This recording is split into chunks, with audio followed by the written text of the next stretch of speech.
After the fall of France, Germany moved to complete her fortress Europe for the coming war with Russia. Breaking the fortress walls were the Balkans, open to British invasion, a threat to the German flank. Romania was joined to the Axis, then Hungary, Bulgaria.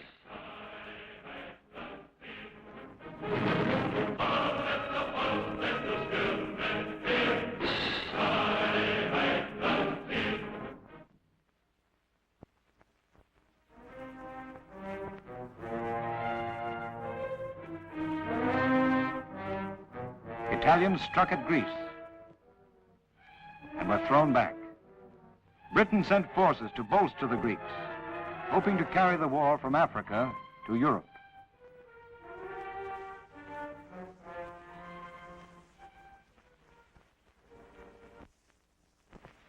In April of '41, Germans invaded Yugoslavia, smashing an obsolete army in 11 days and entering Greece.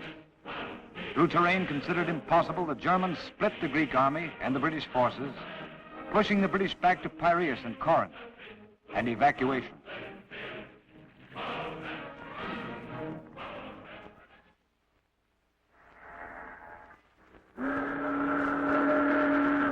Exhausted British troops, disorganized, partly disarmed, were moved to Egypt, and because of naval shortage, to the island of Crete. In a 3-week blitz, Germany had closed the Balkan door, except for Crete. From this island, the Luftwaffe could strike to the south, at the British sea routes, Egypt and Cyprus. With Rommel nearing Egypt, the Balkans conquered, a 5th column waiting in Syria, a drive for Suez was ready, except for Crete. Early in the Greek campaign, German plans for Crete went forward. In greatest secrecy, special air equipment, special air invasion troops were rushed from Germany. Attack was coming. Crete prepared a defense. In 5 months preceding, under 5 different commanders, preparations had been spotty because of indefinite plans for Crete. In April, command came to General Weston of the Marines, who planned a hurried defense. In the garrison were 3,500 men from the 14th Infantry Brigade, with attached artillery, other units. Evacuation brought 14,000 British, New Zealand, Australian troops, and 10,000 irregular British Empire troops, Palestinians, Cypriots, various others, mostly unarmed, untrained, and a disciplined small force of Greeks. A total of 27,500 defenders. Left behind in Greece was nearly all the heavy equipment. Most troops had rifles, other small arms, some Bren guns, AT rifles, machine guns. There were in all 49 Italian field pieces with little ammunition, some without sights. 10 guns, 3.7 inches, 14 3-inch AA guns, 34 Bofors, a few AA machine guns and pom-poms, 24 3-foot searchlights. The only armor, 8 infantry I-tanks, 16 light tanks, a few troop carriers. For the air defense, only 15 planes against expected air invasion. Wavell sent the order. Crete is to be held. 1st of May, General Freyberg of New Zealand took command in Crete. He was warned of expected attack, to begin with 3,000 paratroops, and warned to look for no RAF increases. Freyberg protested lack of air support, suggested withdrawal, but Wavell reassured him. With hardly any tools or transport, Freyberg prepared. Units were organized, stragglers assembled, troops disposed to sectors.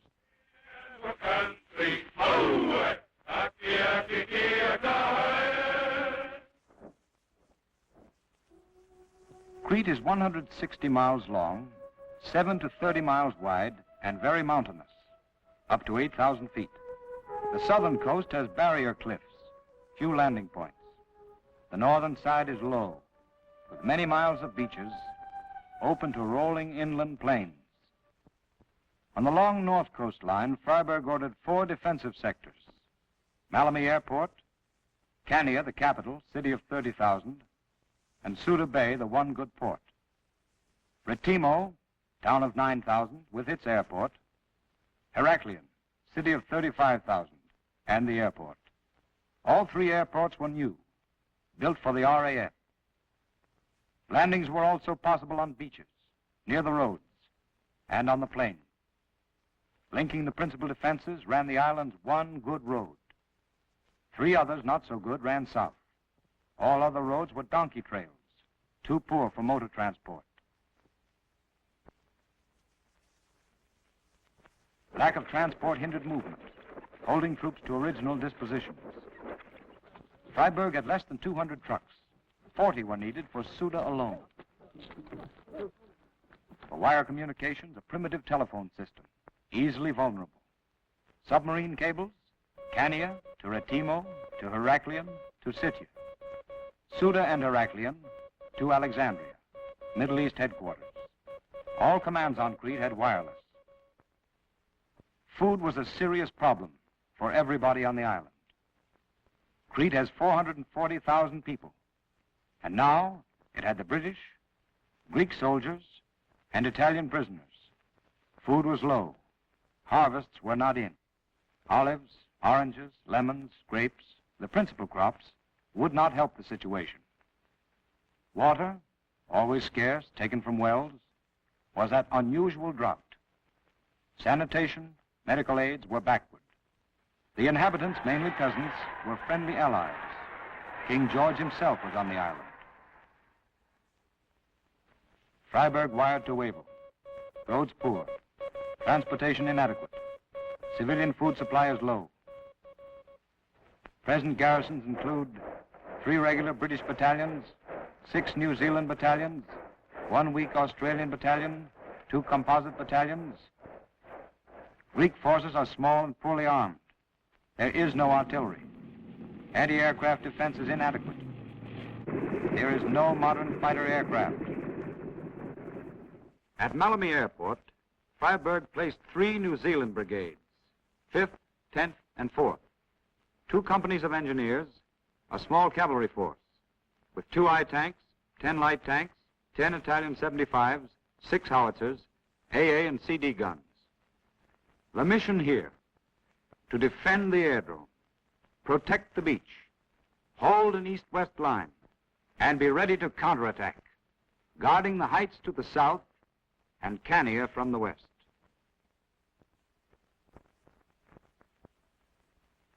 Cania was force headquarters, main base area. In this area, Freiburg disposed 9 units, mainly improvised rifle battalions, 5 British, 2 Australian, 2 Greek, defending against attack from the west, out of the olive groves, from the Rocky Peninsula, or from the east. Ceuta Bay was vital. Its loss would cut the supply line. Here were the only important docks. Around this vital bay were placed 4 6-inch guns, 10 4-inch guns, and 30 other guns, AAs, 3-inch, and Bofors. Down the coast, in Retimo sector, Freiburg located 6 battalions. 2 Australian battalions at Georgiopolis, with 3 coast guns to protect the beach. In Retimo, to hold the harbor and the town, 1 Australian machine gun company and a small Greek force. At Retimo Airport, east of the town, 2 Australian battalions, 2 Greek battalions, and 2 I-tanks to hold the airport, guard the beaches, and the approaches to the town. 1 other battalion was at Stylos. 4th of Freiburg's sectors centered on Heraklion, called Candia, largest city of the island, 35,000. Defending were 4 Greek battalions around the city itself, and 5 British battalions between the city and the airport. 2 I-tanks were posted at the field, 6 light tanks in reserve, with 17 field pieces, 2 4-inch coast guns, 4 3-inch AA, 10 Bofors, 2 pom-poms, to protect the field and harbor. Second port to Suda, Freiburg's second supply line.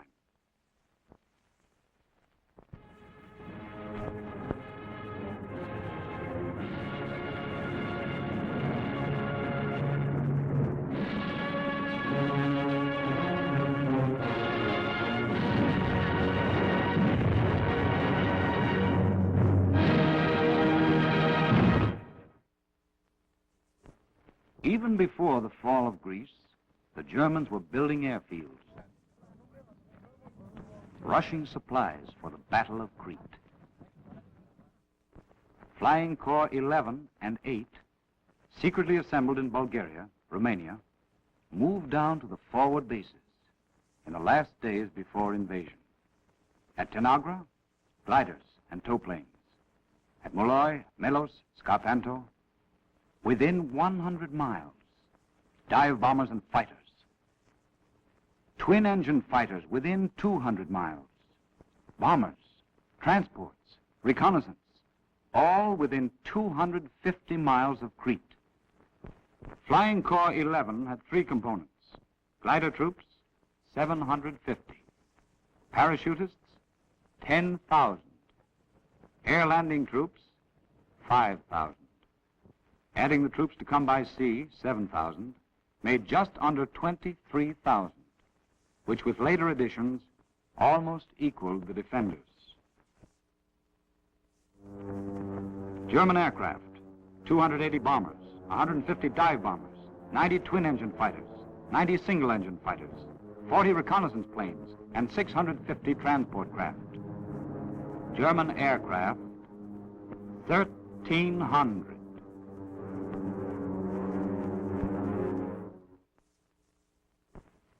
By the German Mercury plan, 3 groups were set up. A Western group, Storm Regiment of gliders, aimed at Maleme. Central group, Flying Division of parachutists. A first wave at Cania, second wave later at Retimo. And the Eastern group, Parachute Regiment, pointed for Heraklion. These forces were to join their lines, protect more landing by sea and air, and reinforced, subdue the defense. The 5th Mountain Division would garrison, while air troops left for Russia. In Middle East, the RAF was feeble. The Battle of Britain had barely ended. Wavell had only 43 fighters and 90 bombers, and Rommel was nearing Egypt. The German Air Force met the RAF a squadron to a plane, shot them out of the sky, or followed them back to Egypt and smashed them on the ground. May 1st to 10th, the Luftwaffe carefully photographed all Crete, spotting every new position. Troop strafing began, dive bombing on Suda docks, then day bombing, probe defenses. May 13th, Crete's aerodromes were heavily bombed, with crucial results.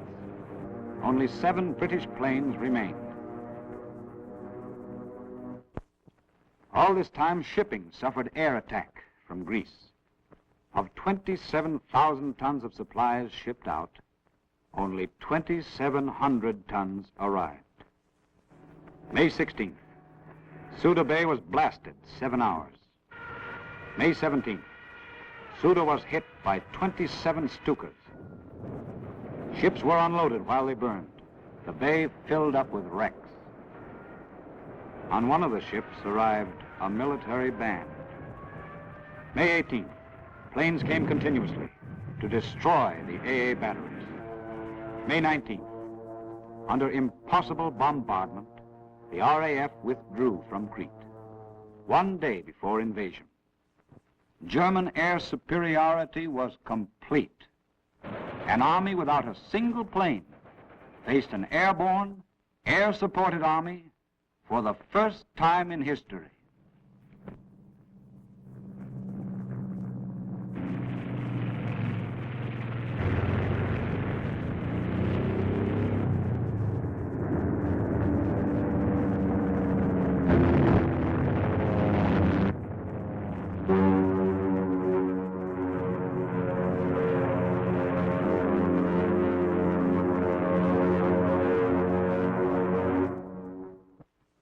20th, at dawn.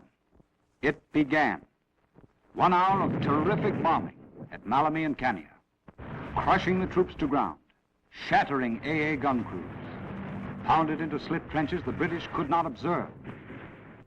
At 8 o'clock, 50 German gliders appeared at Maleme as the air barrage shifted aside, leaving a corridor to the west.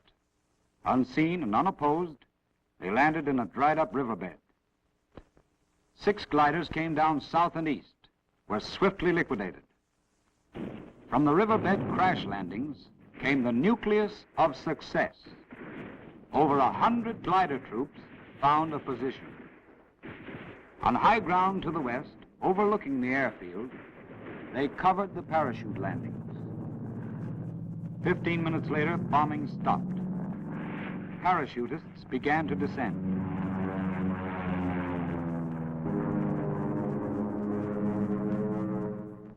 Many came down east of the riverbed, were rapidly wiped out. But those who landed west, protected by the glider troops, formed for attack. Troop transports followed, Junkers 52s, crash landing on the field and beaches. Those on the east beach suffered disaster, coming into New Zealand fire, but the others joined the German strength. Supported by air power, the Germans fought for the airfield. With the I tanks already erect, New Zealanders charged with bayonets, 8 times clearing the field and falling back under air attack. The New Zealand 22nd Battalion, still holding the airfield under fire, at length fell back a half-mile east. South of Kania, with the British bombed into trenches, glider troops surprised the AA gun crews, killed all resistance, covered the quick descent of parachutists.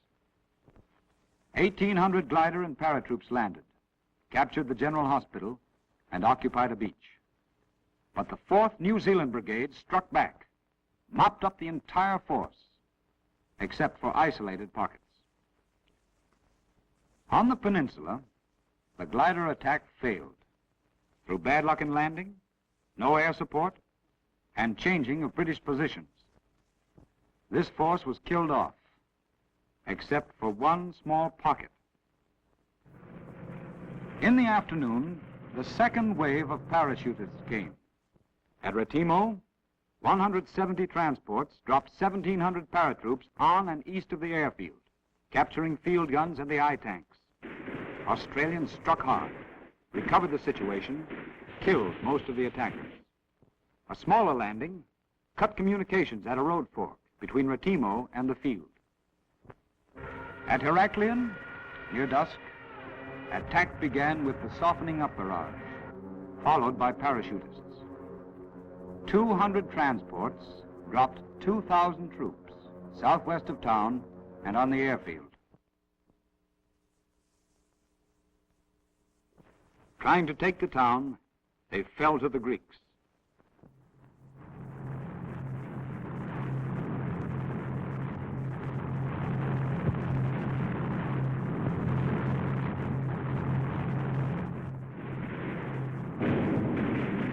On the airfield, machine guns met them as they landed. Light tanks ran them down. Most of the paratroops were killed. In the first day, the Germans landed 750 glider troops and 7,200 parachutists. 80% were casualties. The Mercury plan had failed.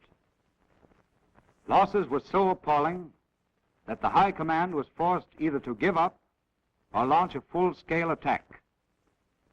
They chose to hurl 35,000 airborne troops and their whole striking force against Crete. Second day, German attention concentrated on Maleme. Here they occupied half the airfield. Under constant New Zealand fire, they landed transports, finally building up 3 mountain battalions.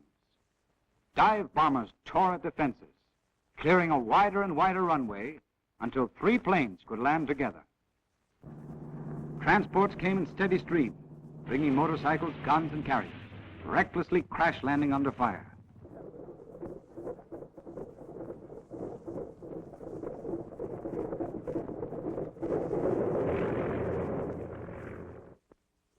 500 paratroops dropped behind the defense.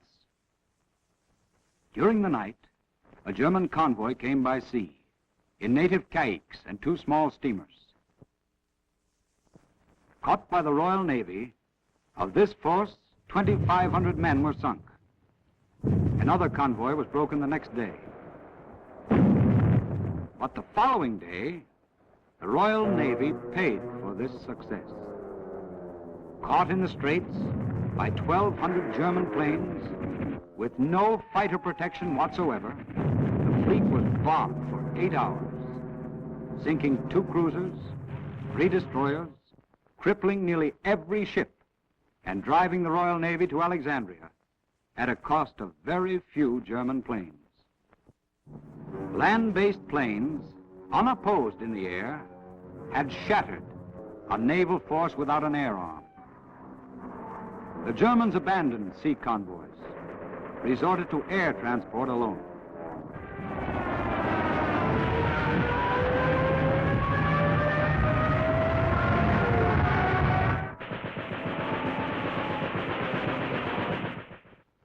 May 22nd, 3rd day. The New Zealanders struck at dawn. 2 battalions fought to the field, withdrew before the air attack. 400 fighter planes, unopposed. Charged for the 20th time with bayonets, for the 20th time fell back. The main battle now was here. Freyberg planned a final assault. The 4th Brigade was to move on Maleme. At this point, German paratroop remnants south of the 4th Brigade drove in a wedge, threatening to cut off the 5th Brigade. Paratroops also threatened from the rear. The 5th was forced to withdraw by night to a new defense line, giving Maleme Airport to the enemy for unrestricted use. May 23rd, 4th day of battle.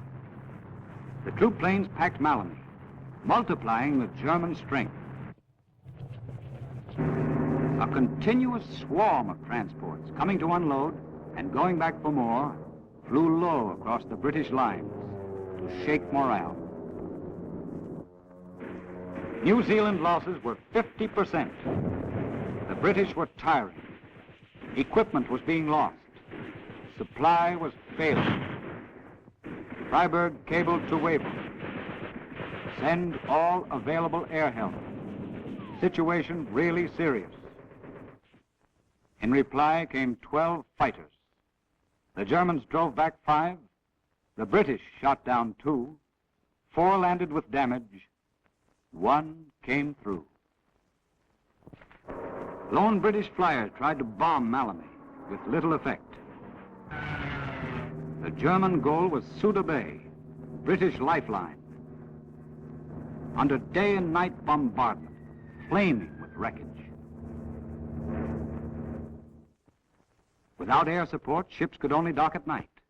Destroyers were used for speed, reaching Suda at 11:30, unloading 2 at a time, and leaving at 3 a.m.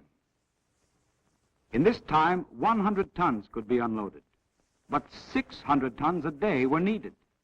And some nights, no ships came at all. In the night, a destroyer landed commandos at Suda, a battalion called the Lay Force. May 25th, the Germans broke the line, captured the village of Galapagos. Worn-out New Zealanders, 18th and 20th battalions, came back with the bayonet and took back the town in the greatest effort of the defense. May 26th, Freyberg notified Wavell. I regret to have to report that, in my opinion, the limit of endurance has been reached by troops under my command in Suda Bay. No matter what decision is taken by Commander-in-Chief, from military point of view, our situation is hopeless. The enemy was filtering through the line, units losing contact, communications cracking up. The front was falling apart, breaking on Suda. Freyberg ordered up a British reserve from the peninsula to support the flank during the night unloading at Suda. But the Germans turned the flank and New Zealand troops retired. No messenger could get through to change the order The reserve moved up at midnight. By morning, was behind the enemy lines, and soon was lost.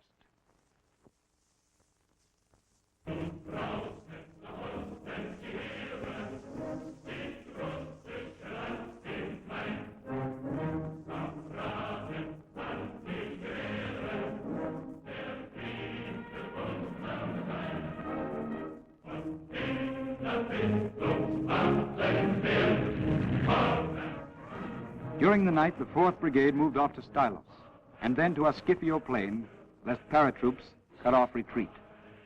A detachment at Brises guarded the route from the east. May 27th, morning.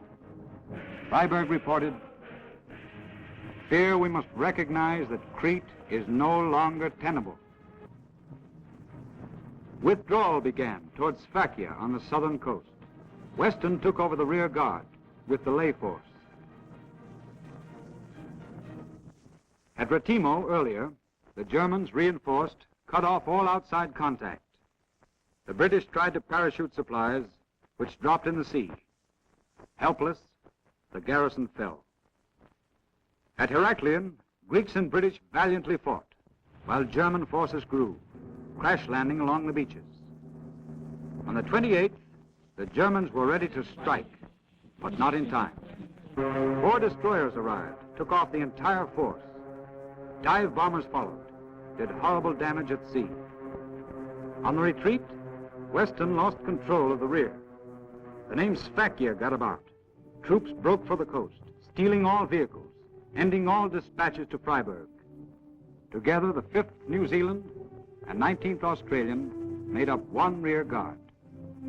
The lay force made another. They covered the retreat by leapfrogging units to the escarpment behind Sfakia, 7 miles from the beach over a narrow road. Runaway troops left trucks here, tipping off the retreat. Dive bombers set them afire. The beach was a chaos. Runaways forced their way. Disciplined troops were held back.